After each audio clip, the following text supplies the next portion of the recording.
Thanks for joining us, everyone, for our examination of the readings from the First Sunday of Lent.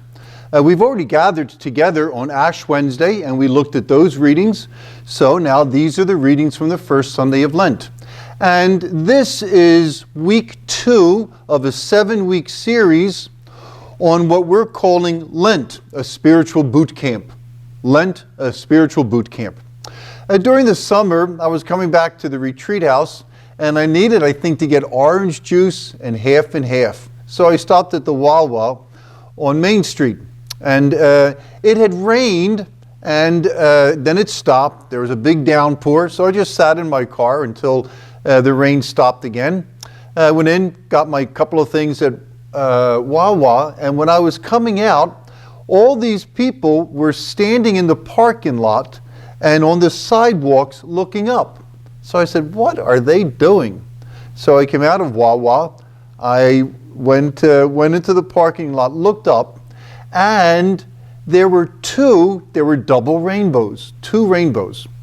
Now, we've all seen beautiful rainbows in our lives. These 2 were huge, but both of them were equally intense. You know, sometimes you see like the main rainbow, and then there's a secondary rainbow which is smaller or further away or less intense in terms of color. These were like mirrors of each other. They were just breathtaking. And then all of a sudden a third one appeared.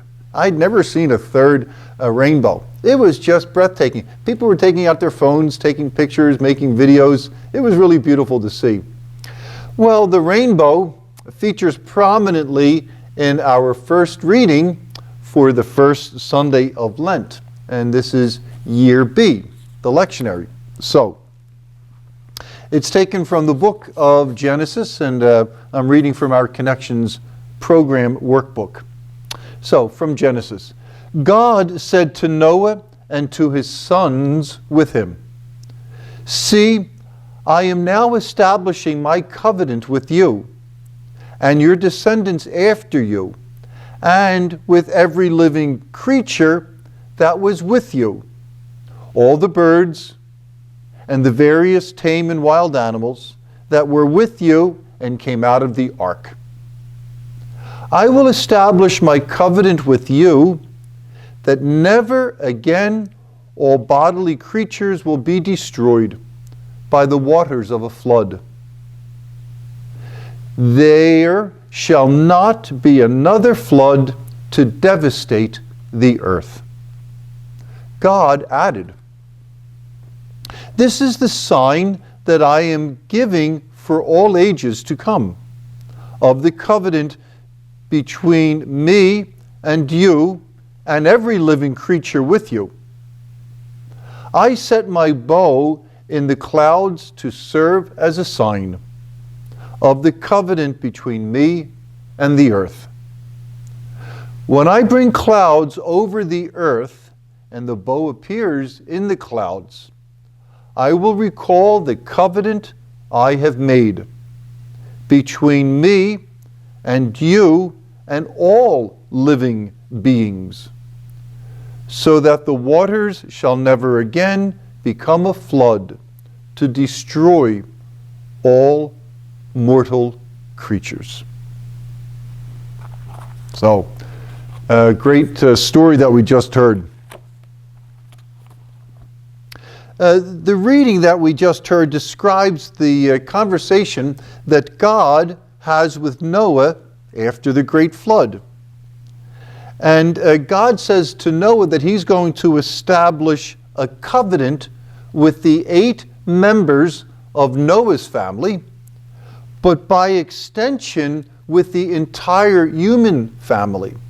So this isn't a covenant just with the Jewish people. There are covenants made just with the Jewish people in the Old Testament. This is a universal covenant through Noah, 8 members of his family, and it's going to extend to the whole human family. Now, a covenant is a sacred pact between 2 parties, between a king and a king, between a king and a prince, between 2 business partners. So that's what a covenant is. It's just not a treaty or a treatise or a legal agreement. There's something sacred about it, The covenant that we're hearing about today is the covenant between God and Noah and the entire family. And the sign of this covenant is going to be the rainbow, which is really, really a beautiful image. This beautiful, mysterious thing appears in the sky. They didn't know back then how rainbows were formed, and the Jewish teachers gave it a symbolic meaning. And that became, the rainbow became a symbol of the covenant that God made with people. You know, the word covenant is the word that could probably summarize the entire Old Testament. That's how important this word is, covenant. And in the first reading today, it's so important, the concept of covenant, that in that reading the word covenant is mentioned 5 times. 5 times. This is one of the reasons I encourage people to read the readings out loud. You hear things that your eyes might just glance over. In the gospel today, Jesus is going to be faithful to the covenant that he has with God. He's going to be faithful to that covenant in the first half of the gospel. In the second half of the gospel, Jesus is going to renew that covenant with the people of Israel. He's going to begin his public mission.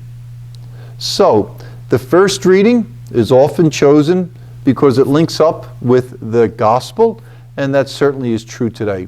Jesus is faithful to the covenant, and also he's going to renew the covenant with the Jewish people. So, read the first reading, read it out loud with expression and feeling, read it prayerfully, and reflect on it silently. There's space in the Connections workbook to journal on that first reading and how it may relate to your life. And also in the Daily Personal Prayer Guide of the workbook, there are bullets on Monday that are kind of an explanation of the first reading so that you can understand it adequately. Thanks everyone, and God bless.